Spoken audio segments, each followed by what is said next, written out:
C'est l'automne, les feuilles tombent, les petits oiseaux se rassemblent. Pour Peter, c'est le moment de labourer tous ses champs. Et pour moi, c'est le moment de rentrer mes meubles de jardin, mes pots de fleurs. Mais surtout, débrancher le boyau d'arrosage avant le premier gel parce que sinon, je pourrais avoir de très mauvaises surprises au printemps. Je vous explique pourquoi. Go!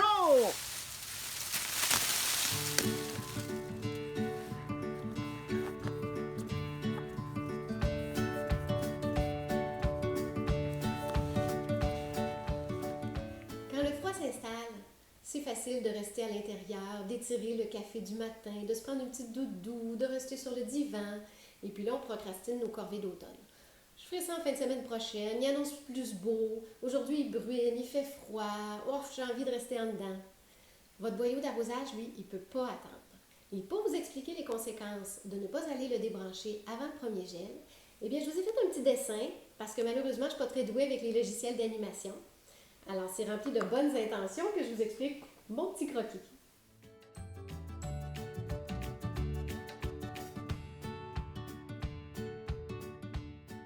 Votre robinet extérieur entre dans le mur sur une longueur d'à peu près 12 pouces. Il traverse l'isolant jusqu'à l'intérieur, qui est la partie chauffée de la maison. Lorsque vous tournez la valve du robinet pour fermer l'eau, le clapet qui se ferme se trouve au bout des 12 pouces, au bout de la tige que j'ai dessinée ici en rouge. Le tuyau présente une pente vers l'extérieur, alors l'eau ne peut pas y rester piégée. Lorsqu'ici c'est fermé, l'eau va s'écouler et le tuyau reste vide. À l'embouchure du robinet, le froid entre l'hiver et le tuyau peut devenir très froid. Si vous oubliez de débrancher votre boyau et que ça gèle dehors, il y a des bonnes chances que l'eau soit restée dans le tuyau et qu'elle gèle. Même si vous débranchez votre boyau après, la glace va rester là.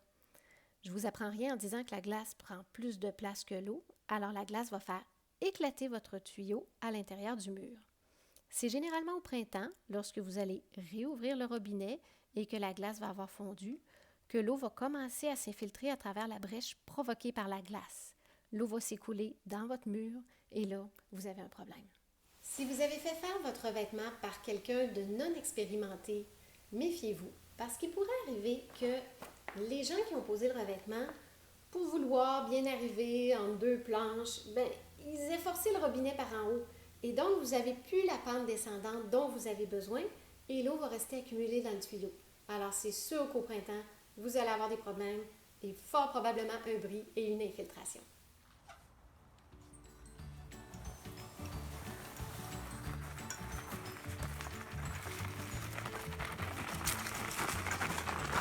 Vous utilisez peut-être des raccords comme ceux-là pour faciliter le branchement de vos accessoires ou de votre boyau.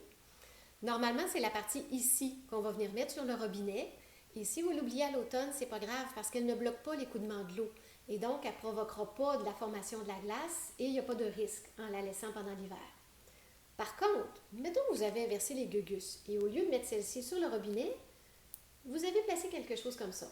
Alors là, il y a un problème parce que cette pièce-ci va venir bloquer l'eau, provoquer de l'accumulation. C'est donc important de la retirer avant le froid. Et moi, le spaghetti qu'ils ont fait avec le boyau d'arrosage, ouais. Voyons donc. C'est pas démêlable. Ça n'a pas de bon sens. Écoute. Les meubles de jardin, les pots de fleurs, si vous les rentrez un peu tard, c'est tel que tel. Mais débranchez le boyau d'arrosage, faites-en une priorité.